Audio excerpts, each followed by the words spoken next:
Et coucou, bonjour à toutes et à tous. Bienvenue dans l'intersaison 2024. Voilà, on y est. C'est plus la saison, c'est fini. Évidemment, il va y avoir 3 mois très agités dans tout ce qui est évidemment le mercato et bien sûr la gestion du club aussi, parce que ça va bouger dans tous les sens, on le sait, on s'en doute aussi évidemment après la saison cataclysmique qu'on a vécue. Bonjour à tous les fidèles qui sont là encore sur le Phocéen et qui seront là tout l'été, je le sais. La saison est terminée, on ne reverra plus pendant quelques semaines les contrôles ratés de NJ. Attends, je vais lire ce message jusqu'à fond parce qu'il a l'air sympa. C'est Vince, les frappes de 20 mètres au-dessus de Moumbagna, les tout droits de Sarr, etc. Oui, on peut le voir comme ça aussi, effectivement. Merci pour ton message OM 69 000, c'est sympa. T'as tombé la veste, ouais, voilà, Summer Body. Enfin non, Summer juste. Euh, ouais, message de Fab Marseille, je vous ai vu plusieurs passer le message. Courage à Faris et Onana, on est totalement d'accord. Voilà, on va pas rentrer trop dans les détails déjà parce qu'on n'a pas des informations très très précises, mais quand même, pour ceux qui n'ont pas vu, ils ont été victimes selon RMC et surtout Europe 1 qui sort l'info en premier, je crois, victimes d'une tentative de carjacking, donc c'est quand même assez sérieux. Et avec usage d'armes à feu, des impacts de balles sur la voiture, enfin c'était très sérieux, voilà, donc je vais pas épiloguer parce que j'ai pas les tenants et les aboutissants, mais en tout cas ça se serait passé sur le chemin retour de la commanderie jusqu'à chez eux après le match du Havre, voilà. Ouais, donc les joueurs vont bien, ouais, effectivement, c'est une dinguerie, mais bon, c'est comme ça.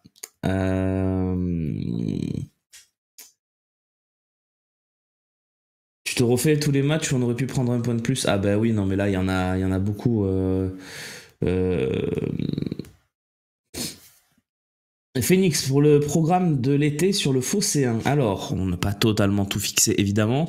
Ça va ressembler à ça dans les grandes lignes. On va faire l'OM au café jusqu'à fin mai. Voilà, ça déjà, on n'arrête pas la saison tout de suite. Déjà parce que la saison n'est pas totalement finie, puisque samedi, on a une finale de Coupe Gambardella, ce qui est pas rien quand même à jouer dans l'histoire d'un club. Donc on va la vivre pleinement. Avec l'espoir de remporter cette coupe prestigieuse pour la deuxième fois de notre histoire. La première fois, c'était les Minots qui l'avaient remporté en 79, donc ça remonte quand même pas mal. Après, on fera une grosse coupure en juin au niveau des émissions, mais pas de l'info, parce que l'info va continuer sur le phocéen.fr, avec bien sûr les transferts, l'actualité du club qui va être bouillante, c'est sûr, avec beaucoup de choses qui vont bouger en coulisses, etc., etc. Mais on va couper les émissions parce que, voilà, on va souffler un petit peu. Et puis on reviendra en force en juillet, avec bien sûr, je pense, dès juillet, les OM au café et les Mercatalk qui vont reprendre aussi, et puis le talk show qui reprendra la semaine avant la reprise de la saison. Voilà, et on continuera comme ça à vous faire rêver. Rêver, c'est peut-être pas le bon mot, mais à vous faire vibrer ensemble comme on a pu le faire ne serait-ce que hier soir avec ce dispositif spécial multiplex qu'on avait mis en place. Voilà, on va essayer de continuer à vous donner des émissions que vous méritez. On avait fait 4 heures de direct tous les matchs cette année, ce qui est quand même énorme. Merci Boubacar Camarade pour ton abonnement, 34 mois d'abonnement, c'est très très très beau ça les gars. Voilà. Donc voilà pour le programme. Après, on vous donnera les plus grandes lignes évidemment bientôt. Et puis bien sûr, on va faire les grilles Olive. Les grilles seront tournées cette semaine et puis on vous les proposera évidemment dès que possible. Je sais pas encore non plus exactement les conditions, mais voilà, les grilles vont arriver évidemment. C'est sur quelle chaîne la finale Gambardella? Écoute Pascalou, c'est pas encore totalement fixé, mais normalement c'est Beansport 3 et c'est samedi à 17h15. Voilà, mais tu peux aussi le suivre chez nous avec nos commentaires. Avant de parler foot, est-ce qu'on en sait plus sur les suites? Ben non, on n'en sait pas plus, Arsène, pour Onana et Moumania. Tout ce qu'on peut dire, c'est qu'apparemment les deux joueurs n'ont pas eu de blessure. C'est le plus important. Alors, ça aussi, je l'ai lu il y a 3 minutes avant de prendre l'antenne. J'ai fait un peu des gros yeux parce que Olem Clips qui me dit quelqu'un peut m'expliquer pourquoi Emega tire son péno du gauche alors qu'il est droitier. Si c'est vrai, c'est le calice jusqu'à la lie de notre saison parce que c'est un enfer. Euh, on rappelle qu'à peu près 80e minute, Strasbourg a un partout à Lyon à un penalty et Mega tire sur la transversale. Alors visiblement, il aurait tiré du gauche alors qu'il est droitier. J'ai vu passer ça aussi ce matin. C'est une dinguerie. C'est une vraie dinguerie. Bref, je sais même pas trop quoi vous dire parce que c'est tellement fou. C'est tellement fou. Euh, le Champions Quiz, je suis pas sûr qu'on va le faire cet été. Alors, on va peut-être faire un été de pause sur le Champions Quiz pour régénérer un peu nos idées et puis pour qu'après on puisse refaire un Champions Quiz l'été prochain peut-être. Je pense pas. À voir. Peut-être avec Slim aussi, on va voir. On va en parler ensemble. Euh... Suspicion de triche, du coup, bah non, pas forcément, hein, Papalin. Suspicion de joueur cerveau creux, fin de saison, qui se dit tiens, je vais tirer du gauche. Et Méga est gaucher. Bon, écoute, peut-être alors, Eric, je sais pas. Voilà, j'ai pas la connaissance fine de ce joueur que j'ai vu 2 fois, mais sans me demander s'il était droitier ou gaucher.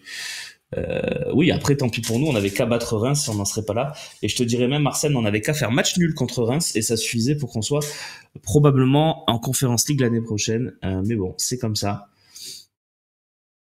Si notre saison, c'est Takahura, l'excellent Takahura qui nous dit ça. Pardon.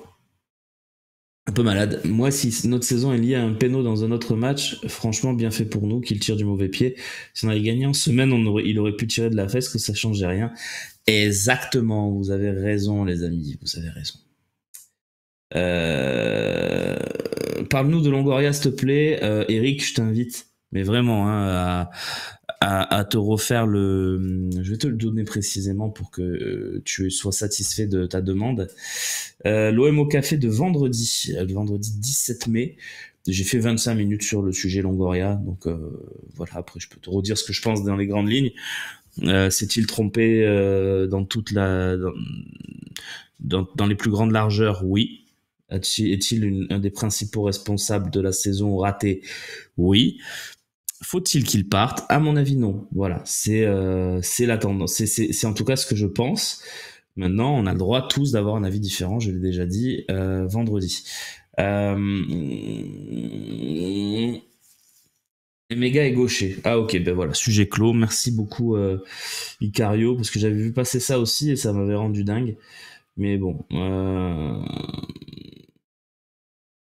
Romain, si Klaus reste, vu la bonne forme de Murillo, peut-on le voir au poste de milieu offensif gauche dans un 4-2-3-1? Oh, c'est une bonne question, je sais pas, Dean. Milieu offensif droit, c'est possible. On l'a vu hier, mais milieu offensif gauche, je sais pas. Lyon et les arbitres avec. Non, parce que franchement, quand vous voyez le péno, il y est, quoi. La faute, elle y est, il y a aucun scandale. Et en plus, le même arbitre siffle un péno pour Strasbourg 15 minutes plus tôt. Donc on peut pas dire que... on peut pas dire qu'il y a un scandale arbitral sur le match de Lyon. Non, pas du tout. Le penalty, il est indiscutable, à mon avis, celui accordé aux Lyonnais. Voilà. Penses-tu que l'entraîneur sera désigné cette semaine ou faudra-t-il être patient? Je pense qu'il faudra être patient, Pégase, parce que c'est pas le timing. À mon avis, l'entraîneur, je te donne une date approximative, selon moi, doit être nommé entre 5 et 10 juin. Voilà, pour que ça soit réussi, pour que le timing soit bon. Romain, il n'y a aucun monde où la 8e place est européenne? Non, il n'y a aucun monde. Non. Il n'y a aucun monde au Mota. Malheureusement, l'OM ne disputera pas la Coupe d'Europe la saison prochaine. Alors, il y a un monde, mais il est très peu probable, où il y a un des clubs qui sont devant l'OM qui est sanctionné par le fair play financier européen, qui n'existe plus trop. Donc, c'est quand même un monde très lointain. Et où on dit à ce club, l'UEFA dirait à ce club, non, vous pouvez pas participer à la Coupe d'Europe, et du coup on récupérerait le dernier strapontin, mais il n'existe quasiment pas. Oui, voilà, ou si une équipe du top 7 se fait enlever des points. Mais il faut pas, enfin, ce scénario n'arrivera pas.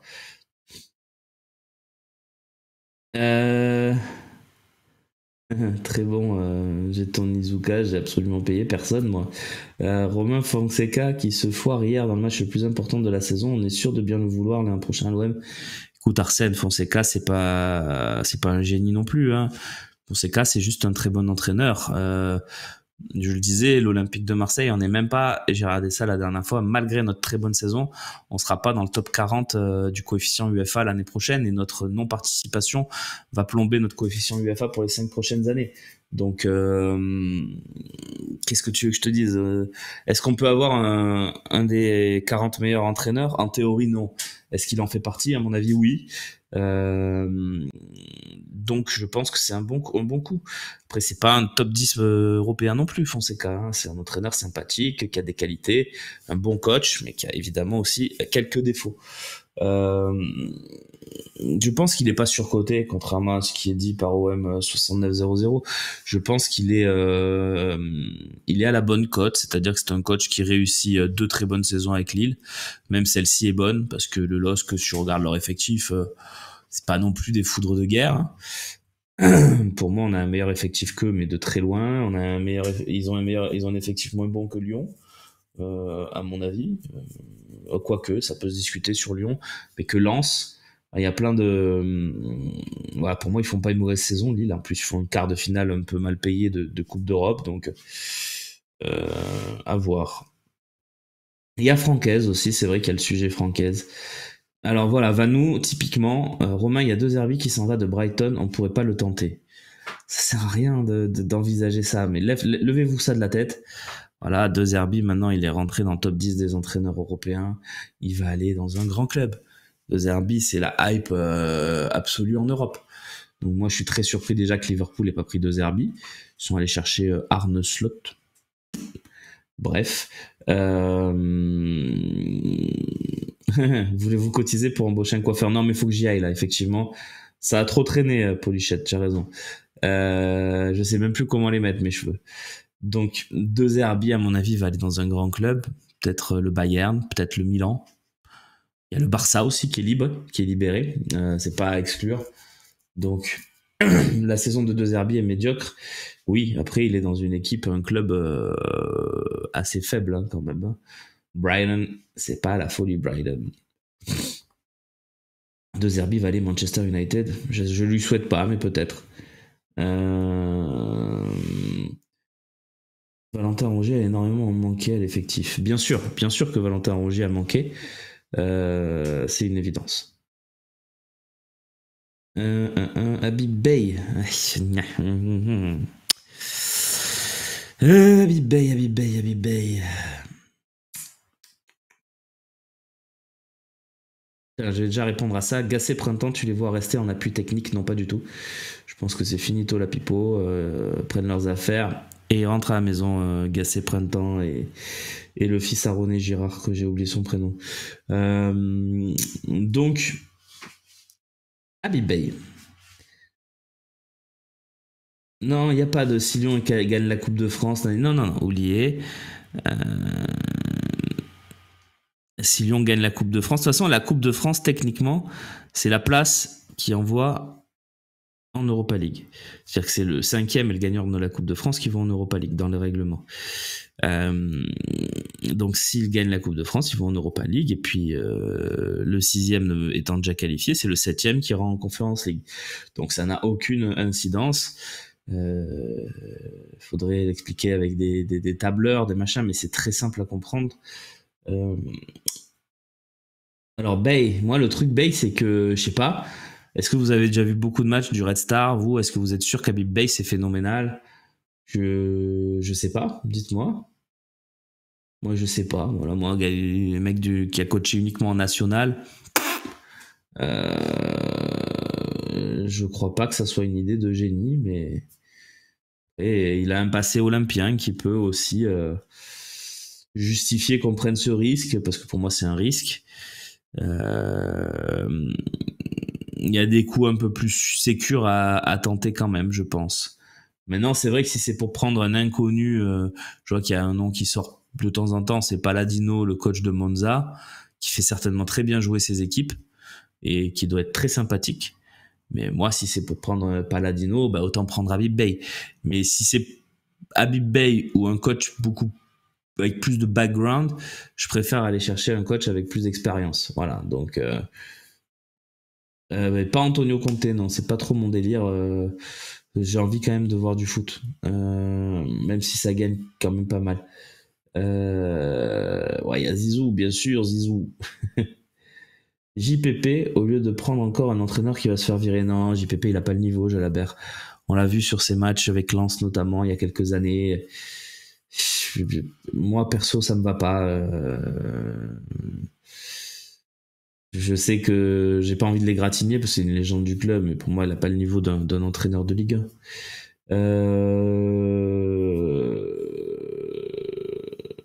Oui, bah Longoria, alors là, cette phrase, Longoria est un âne, il va choisir un fatigué. Écoute, Eric, Longoria, t'a quand même fait venir Sampaoli alors que ton club, il était en ruine, hein, clairement. Hein. Je sais pas si on se souvient de l'état dans lequel était le club en février 2021. Après, il prend Tudor, qui est un coach quasi inconnu, qui fait une super saison, qui produit du jeu, etc. Donc, et puis là, bon, bah, il se plante sur tous ses coachs cette saison. Il n'y a pas de problème pour le dire, mais il prend pas que des fatigués, Longoria, comme tu dis, Eric. Voilà. Moi, j'ai plutôt confiance. Moi, le choix qu'ils vont faire, voilà, j'ai plutôt confiance. Rome à la place de McCourt, tu gardes Longoria. Et c'est vrai qu'il faut aussi se positionner à la place de Frank McCourt.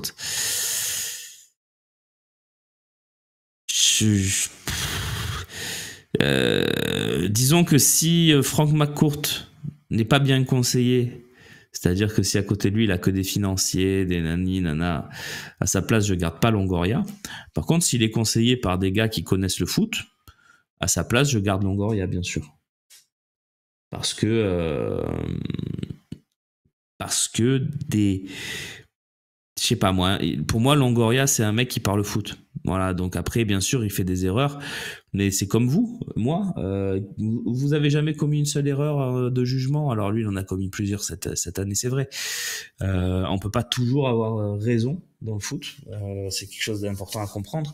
C'est plus facile d'avoir raison à Manchester City qu'à Marseille en termes de budget.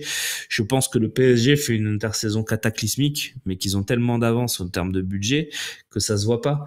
Mais aller chercher Kolo Muani 90 millions et Ramos 80 millions pour pas les utiliser, je sais pas comment on appelle ça. Donc Ugarte 60, il joue plus. Donc bon, le problème c'est que chez eux ça va pas se voir. Donc toi tu vas faire une erreur, tu vas prendre Ndiaye 18 parce que tu vois qu'il a du ballon et qu'il peut exploser. Le problème, c'est qu'il explose pas et ça te plante beaucoup sur ton mercato. Tu prends Vitinha parce que bon, tu te trompes, tu penses que c'est un buteur d'avenir et qui au final se plante aussi. Donc voilà, tu fais des grosses erreurs qui te pénalisent. On en est. Pas de Coupe d'Europe, un budget recrutement Ligue 1, il nous faut un très bon entraîneur de Ligue 1, donc Galtier. Galtier, ça a forcément toujours du sens pour moi. Après, est-ce que c'est le moment? Je sais pas. Je sais pas. D'après ce que je sais, en tout cas comme info entre guillemets, Galtier n'est pas dans la shortlist pour le moment. Après, ça peut très vite se décanter. Si ton Fonseca, à un moment, il te dit non, si le numéro 2, il te dit non, si le numéro 3, il te dit non, bah, tu vas peut-être partir sur des idées du passé et Gasset en fait partie. Donc pas compris ton message, Drus la légende. 160 joueurs, majorité de flop. C'est quoi cette histoire de... Ah, c'est le fameux argument des 160, oh là là là là, des mouvements. Mais non, mais... Bon.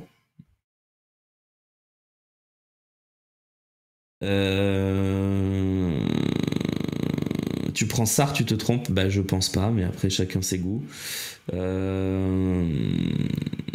Pour ce qui est des salaires, est-ce que Harit et Sarr sont viables dans des rôles de remplaçants? Pas forcément, pas forcément. Harit plus que Sarr, Harit gagne un peu moins d'argent que Sarr, donc ça peut peut-être le faire, mais c'est vrai que Sarr, si tu le mets sur ton banc, c'est pas, c'est niveau salarial, c'est pas cohérent parce qu'il est dans les meilleurs salaires et effectivement, si c'est pour le mettre sur le banc, autant qu'il parte. Moi, je sais pas si je le mettrais sur le banc, mais après chacun ses goûts. Euh, la plus grosse déception de la saison, pour moi, c'est Ndiaye. Je suis désolé. Quand on arrive avec une telle étiquette de pépite du foot et que ça marche pas, moi je suis déçu. Voilà. Après, Unai, je suis pas déçu parce qu'on avait déjà vu l'année dernière que c'était pas ouf. Kondogbia, bah écoute, moi sa saison, je suis un peu moins sévère que d'autres. Je sais que certains, notamment mes collègues du Phocéen, trouvent qu'il a été pourri toute la saison. Moi, c'est pas mon avis. Et je pense que les notes que vous verrez dans les grilles reflèteront aussi qu'il n'a pas été unanime. Il n'a pas été bidon toute l'année, qu'il y a quand même des très bons matchs puisqu'il fait partie des meilleurs en termes de notes de moyenne de la saison. Et Sarr ne m'a pas déçu. Voilà, enfin, moi j'ai quand même vu du bon chez Ismaïla Sarr. Sur la longueur, il m'a déçu parce que j'en attends tellement. Mais voilà. Donc DJ Smon, j'espère avoir répondu à ta question.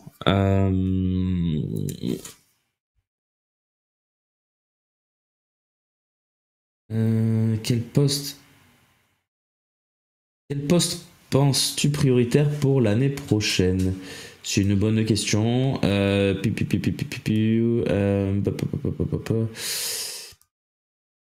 une très bonne question. Je ne sais pas. Si on garde Aubameyang, ça sera pas attaquant. Je dirais un ailier. Si on joue avec des ailiers, il faut absolument prendre un ailier gauche. Il faut prendre un mec qui percute, qui met des buts. Pourquoi pas aller rechercher Ocampos, par exemple, qui est un peu dans une situation bizarre à Séville. Aller mettre des sous sur un ailier parce que il faut absolument prendre un mec qui met des buts sur le côté. Voilà, c'est mon avis. Rome, comment raviver toute cette grinta en changeant quelques joueurs, en remplaçant 4-5 joueurs légers mentalement par 5 mecs très solides. Voilà. Je vous ai parlé d'Ocampos, c'était du hasard, j'avais pas vu la question suivante, mais par exemple, ça collerait beaucoup au profil du mec Grinta, voilà, donc. Hmm. Et Benatia, c'est bien Mumbagna, Garcia et Merlin. Alors on doit s'attendre à quoi? Juste sur ça, il y a Onana aussi. Moi, je trouve pas le mercato d'hiver catastrophique cette année. Je vais essayer d'expliquer ce que je veux dire. Onana, pour moi, il arrive pour être une doublure, pour être un mec qui va jouer 10 minutes par match, par-ci, par-là. Au final, on est obligé de... Et on le prend aussi pour faire un énorme mois de janvier, parce qu'il y avait plus tellement d'absents. Et pour moi, il remplit vraiment il remplit sa mission. Voilà, après, c'est pas brillant, mais on savait. Il est prêté. Il y a pas dans l'OM s'engage pas. Moi, Onana, c'est un pari réussi pour moi. Je trouve que c'est une bonne idée d'avoir fait ça parce que le problème c'est que tu prends pas un très bon milieu de terrain parce que tu penses que Rongier va finir par revenir et qu'il revient jamais, donc ça c'est aussi un gros problème parce que si Rongier revient, Onana finalement on s'en fout quoi, donc bref. Garcia c'est raté, voilà, moi je pensais que Garcia international suisse ça pouvait être solide, au final c'est un joueur très lambda, qui peut très bien être un joueur du FC Metz, tu vois, mais qui est pas plus que ça. Merlin, alors Merlin, attendons quand même un petit peu. Le gars est international espoir, il a fait deux ou trois bonnes saisons à Nantes.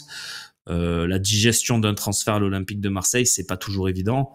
Donc attendons un peu, laissons-lui le temps de s'adapter. Il est là depuis 4 mois. Voilà, moi j'estime qu'il faut 1 an pour voir si un joueur a vraiment aucune chance de s'imposer à l'Olympique de Marseille.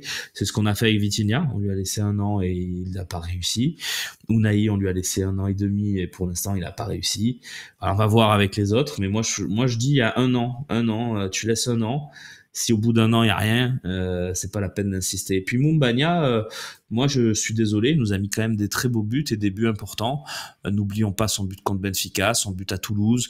Il y a 4 ou 5 buts cette saison pour Mumbagna, j'ai pas le chiffre exact, mais non, moi je suis pas déçu par Mumbagna, qui est un joueur de devoir, qui est un attaquant qui se bat, qui a des qualités de placement dans la surface. Tu remarqueras dans tous les matchs il a des occasions, ce qui n'est pas le cas de tous les attaquants de l'OM ces dernières années.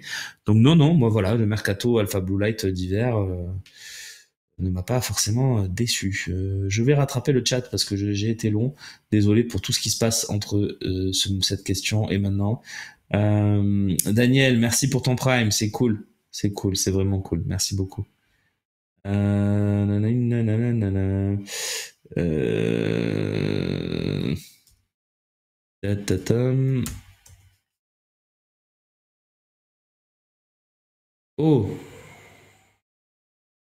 ah oui, on vient d'apprendre la mort de Jean-Claude Gaudin.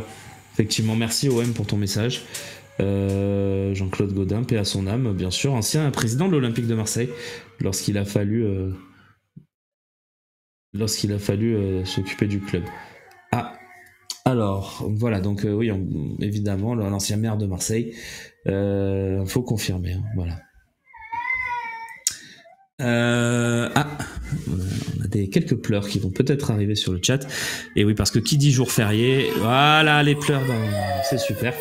C'est la vie, hein, les gars. C'est les jours fériés, on a les enfants à la maison. Il n'y a pas de souci, hein, évidemment. Et oui, je suis en direct, effectivement.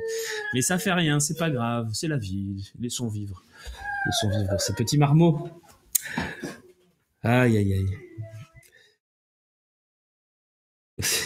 Eh oui, non, mais il n'y a pas le choix, hein, les gars. Hein. C'est jour férié. Hein. Jour férié, on essaye de travailler, voilà, mais c'est pas simple. On fait ce qu'on peut pour travailler avec les enfants à côté. Non, le petit est pas déçu de la saison, il a pas l'âge encore, heureusement.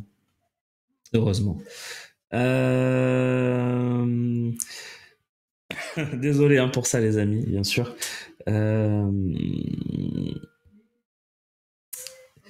Correa, Sar, Unai, qu'est-ce que c'est cette liste? C'est la liste de l'enfer, c'est ça? Oui.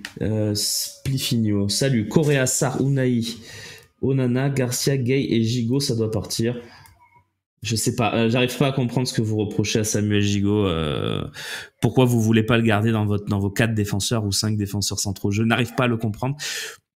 Vraiment, au fond de moi-même, je n'arrive pas à comprendre quelqu'un qui défend cette position. Je vous jure. Je vous jure. Évidemment, il souffre d'une comparaison terrible avec Balerdi et Mbemba, mais on trouvera pas des gigots, c'est pas si simple. Hein. Donc voilà. Voilà. Allez, on continue. L'alerte incendie, les amis, voilà. Il y a le feu, évidemment. C'est comme ça. Vas-y, plus fort encore, plus fort, pleure plus fort, non? C'est pas grave. Allez. Voilà, merci. Terrible. Bref.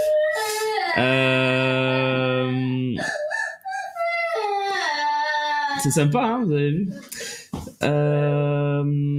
Tac. On est sur Twitch, c'est normal. Oui, bien sûr, Jay Mafia, je sais, mais bon. C'est normal, c'est comme ça. Ce qu'on reproche à Gigot, je t'explique. Bon, attends, parce que on va attendre la fin de l'alerte incendie quand même. Évidemment. Ce que je reproche à Gigot, Arsène Larsen. Bon, je pense qu'on va pas pouvoir aller beaucoup plus loin, mais bon. Je vais quand même essayer de parler de ça avec toi. C'est un enfant de cœur qui fait semblant d'être nerveux sur le terrain, et le pire, c'est que ça se voit dans les fautes qu'il fait. Il fait pas semblant, déjà. S'il y a un mec qui est impliqué, c'est bien lui. Pour moi, il fait pas semblant, c'est pas un tricheur.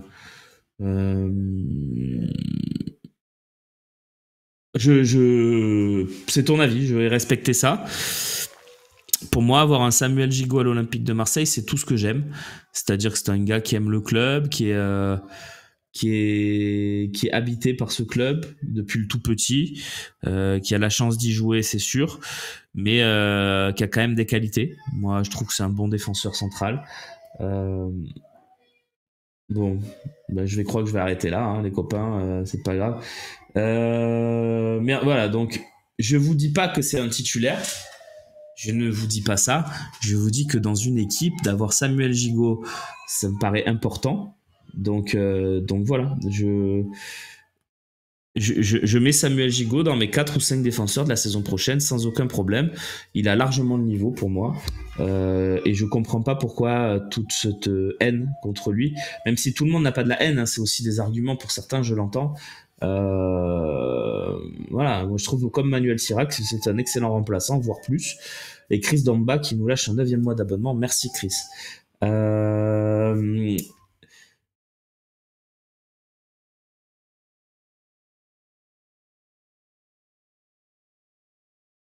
Donc voilà, je peux comprendre. Hein. Je dis pas qu'il n'est pas impliqué, Romain. Je dis que c'est un gentil qui fait semblant d'être méchant.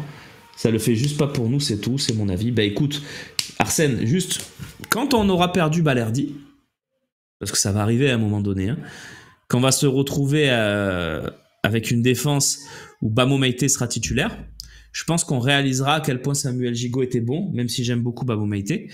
En vrai, pour tous ceux qui pensent ça de Gigot, je le souhaite pas, mais un départ de Gigot, une arrivée d'un mec vraiment mauvais, parce que Gigot est pas mauvais du tout, faut arrêter, il a eu 2 mois catastrophiques, mais sur les 24 mois qu'il fait à l'OM, c'est franchement pas du tout dégueulasse.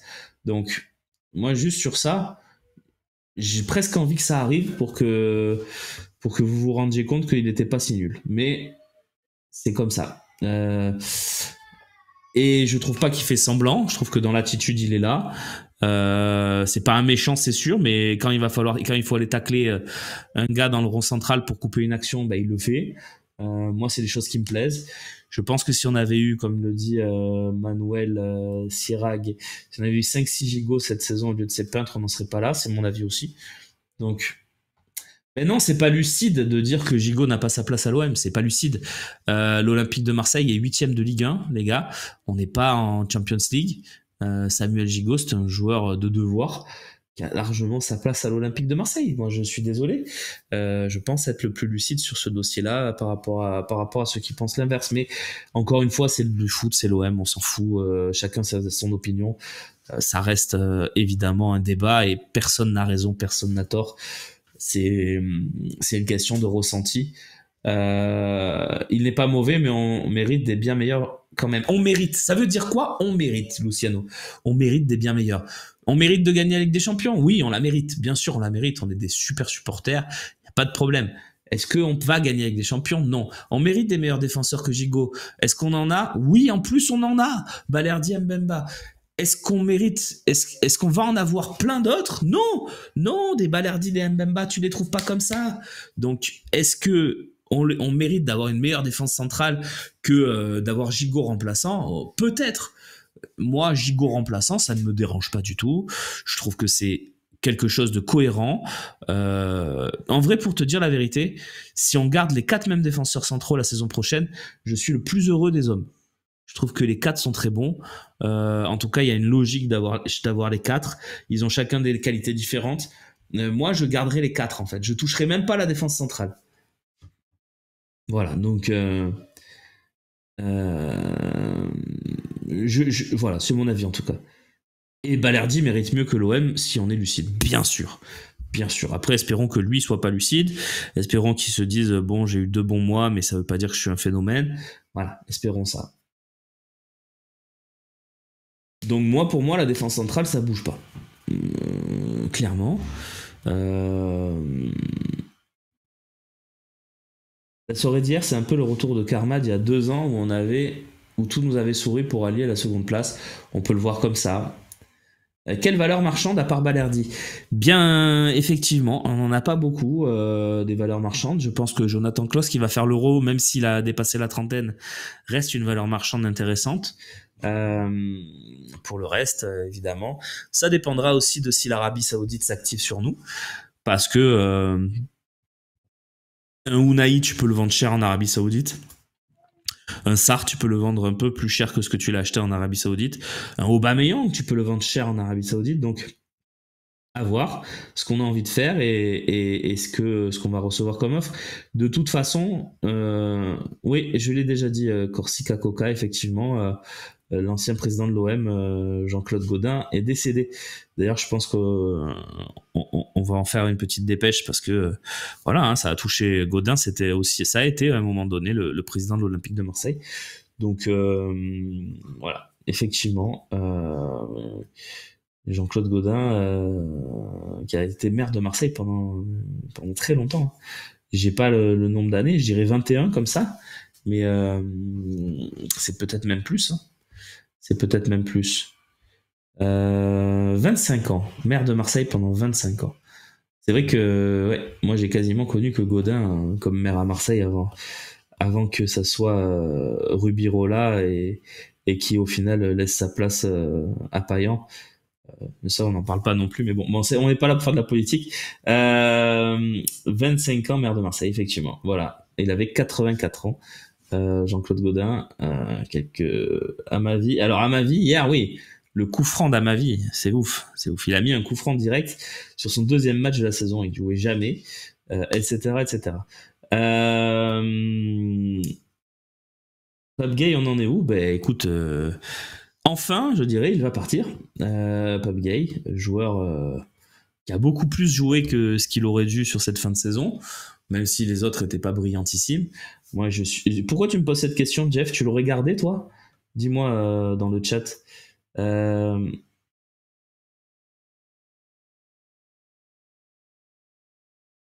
Plus de coups francs en carrière que Mbappé, c'est vrai, Agüero, c'est vrai.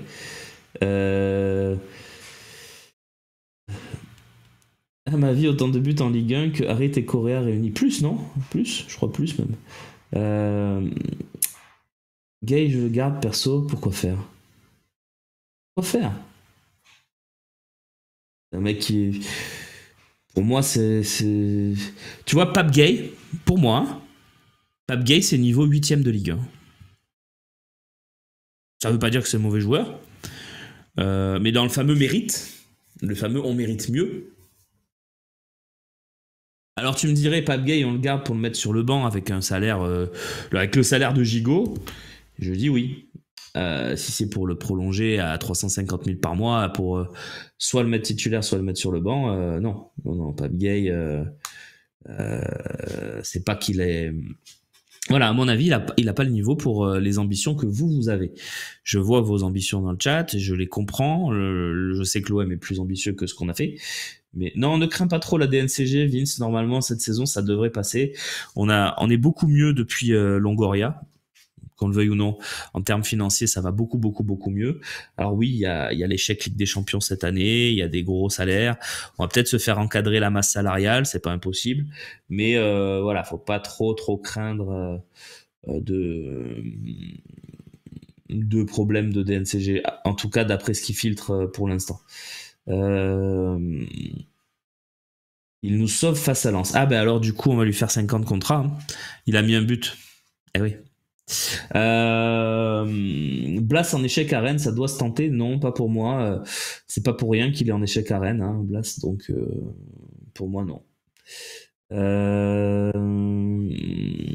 Et arrête Romain, tu le gardes l'an prochain ou pas? C'est toujours pareil, Arsène. C'est subjectif. Moi, oui, bien sûr, tous les jours dans mon effectif, je le garde. Mais je comprendrai aussi que vous vouliez vous en séparer. Même si je pense qu'avoir des accélérateurs de jeu dans ce football moderne, c'est quand même intéressant. Mais oui, c'est pas extraordinaire. Mais sur le banc, il me dérange pas. Voilà. Du tout. Même, je suis content de l'avoir. En sortie de banc, ça peut être bien. Mais après, on verra bien.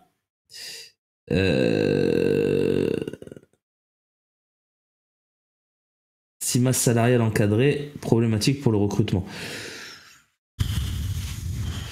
De toute façon, si tu gardes Aubameyang, par exemple, tu n'iras pas recruter des mecs avec des énormes salaires. Tu feras pas de Kondogbia, tu feras pas d'Aubameyang cet été, pour les raisons qu'on connaît. Tu feras pas de Vertu non plus. Tu feras plutôt des joueurs soit à la relance, soit des mecs un peu qui commencent, voilà, ou des gars à l'étranger qui coûtent moins cher.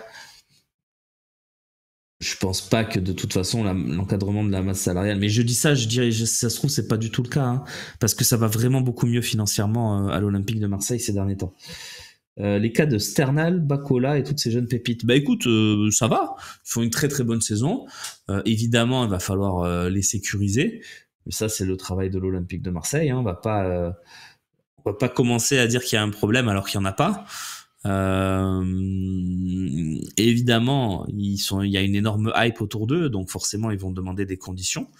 L'entourage, hein, pas les joueurs. Les joueurs, ils ont 16 ans, ils sont pas méchants. Donc, non, mais arrêtez voilà, Basilic Boli. Sternal ne veut pas prolonger. Non, c'est pas aussi simple que ça, pas du tout.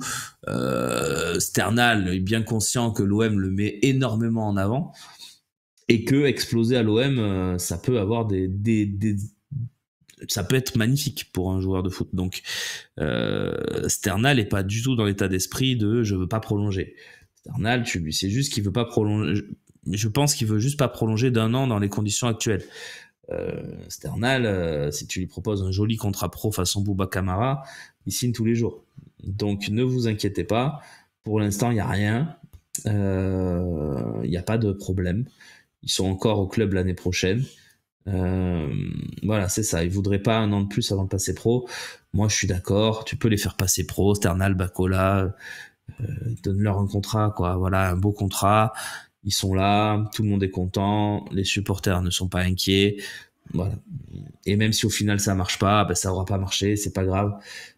On a donné tellement d'argent à des peintres que tu peux donner un peu d'argent à ton centre de formation.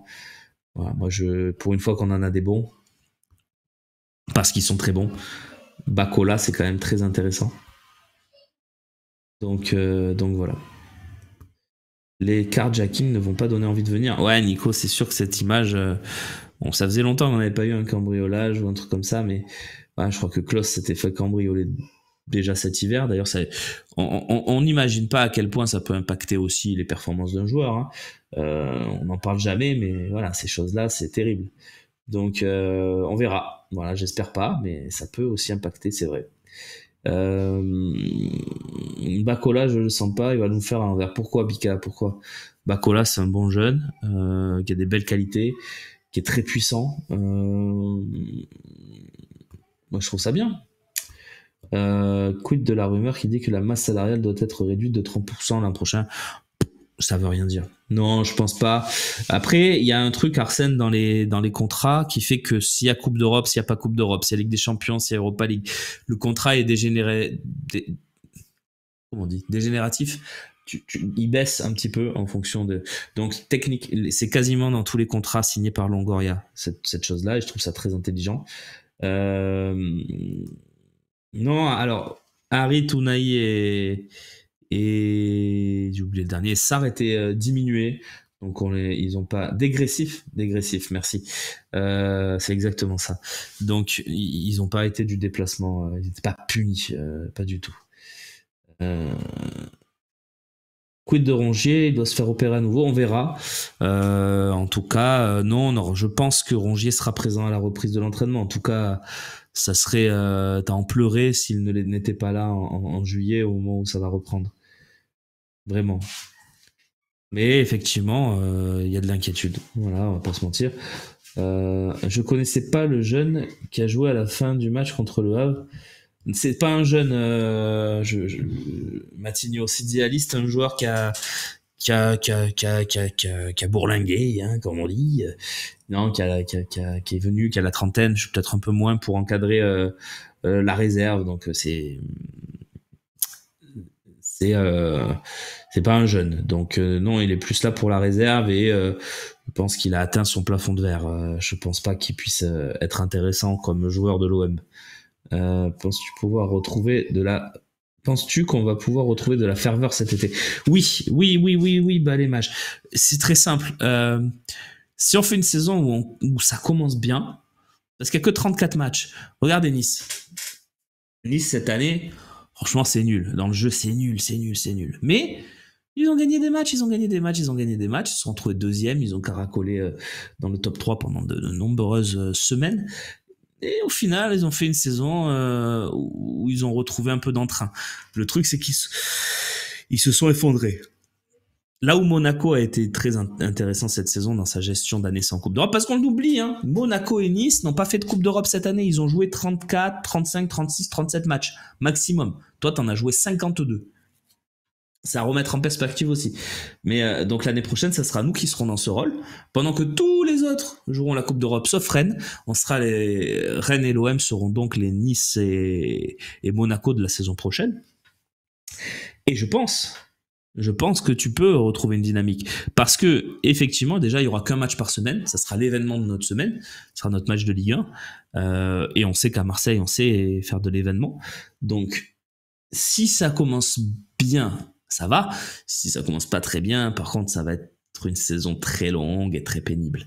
Mais je vois pas de raison, c'est-à-dire que tu peux relancer une dynamique, tu peux trouver un bon coach, tu peux commencer en faisant 10 points sur 15, on va dire, et tu peux très bien être dans le coup et aller chercher cette qualif en Ligue des Champions, puisqu'on rappelle que la France aura encore 4 places dans le prochain championnat disponibles pour disputer au moins les barrages de la Ligue des Champions, voire la Ligue des Champions si t'es sur le podium. Donc moi j'y crois totalement et voilà. En retour des Yankees dans le virage nord, non, j'ai pas entendu parler de ça. C'est pas trop la tendance, mais ça pousse. On sait jamais. De toute façon, les virages, ça bouge, hein, mais j'y crois pas du tout. Faire une prépa physique aussi, parce que celle de Marcelino, bien sûr, non, mais il faut tout réussir cet été. C'est un sacré challenge, mais je pense qu'on a les armes. Je pense qu'on a les armes parce que il n'y a pas que des nuls dans l'effectif de l'OM. Je l'ai dit hier. On a aussi beaucoup joué de malchance cette année. Beaucoup. Lutsab qui me dit quel diffuseur pour la Ligue 1 la saison prochaine. Merci d'avance si vous savez. Personne sait. Normalement, ça sera Bein, mais on sait pas vraiment. Quelle dynamique et impact pour le Fossé, un match par semaine? Non, ça va, t'inquiète, on va pouvoir vraiment se projeter, avoir des analyses de durée. Peut-être, on va voir, peut-être ajouter une émission. On est en discussion entre nous pour ça, mais voilà, ne vous inquiétez pas. Mais oui, 18 poteaux ou barres, alors que c'est du quasi jamais vu. Donc c'est aussi à mettre en perspective. Voilà, il y a tellement de moments où on est malheureux aussi cette saison, parce qu'évidemment on a été nul, mais on n'est pas aidé par le sort. Voilà, je le dis, moi j'y crois à ces choses-là. Quand il y a la guigne, tu l'as jusqu'au bout. Et franchement, cette occasion d'Aubameyang contre Nice, ça doit rentrer tous les jours. Voilà, et ça tape poteau intérieur, mais ça rentre pas. Voilà, etc. Donc, le Foussel va devoir réduire sa grille salariale et virer les gros salaires. Bon, allez, on va pas faire de déclaration sur nos salaires. Mais bon, normalement, je vais rester. Ouais, Champions Quiz cette année, non, j'ai déjà répondu. Normalement, non, on verra. On va se laisser encore une petite semaine pour réfléchir tous ensemble. Titulaire. C'est Poupi. Balerdi, Mbemba, Rongier, Vertou, Aubameyang titulaire. Le banc, Blanco, Murillo, Meite, Gigot, Harit. Tous les autres ne manqueront pas au club. C'est tranché, Poupi, mais pourquoi pas. Les amis, je pense qu'il est temps de se séparer. Parce que demain, on se retrouve, en fait. Donc, on pourra continuer cette discussion. Avec grand plaisir. N'oubliez pas, ce soir, vous avez à 18h un talk show qui s'annonce sympathique, où le cas Longoria sera évoqué. À 19h, vous avez Virage Marseille, avec toujours Romain Canuti. En fait, c'est une intégrale Romain Canuti qui va se démultiplier pour passer du talk à Virage Marseille.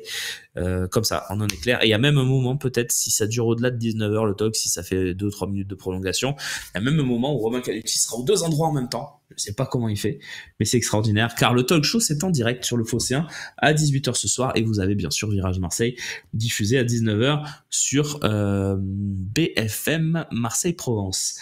Voilà, on se retrouve ensuite demain pour l'OM au café, et ainsi de suite jusqu'à la fin de la semaine. Vous aurez aussi Slim bien sûr mercredi, jeudi, et Slim ou moi, tiens, on verra bien, vendredi, peut-être les deux. Tiens, on peut peut-être se faire un petit kiff avec Slim, on verra bien. Voilà, c'est la fin de cette émission. J'espère que ça vous a plu. Je vous souhaite un bon jour férié. Moi, je vais aller évidemment m'occuper un peu des enfants et des madames parce que c'est très difficile les jours fériés d'avoir les enfants à la maison. Mais vous le savez certainement également. Voilà. Et pardon pour les petits désagréments évidemment liés à ma famille, mais c'est des choses que je vais assumer et que évidemment, je les aime plus que tout. Voilà. Non, ça va pas du tout sortir la. J'ai dit des madame, non, deux madame, deux madame. Non, non, on n'est pas. Non, non. Non, non, j'ai pas dit. Ou alors si j'ai dit ça, c'est involontaire, hein, parce que vraiment pas. Voilà, on se voit demain et dans le calme, puisque les enfants, normalement, seront à l'école. Bisous, ciao.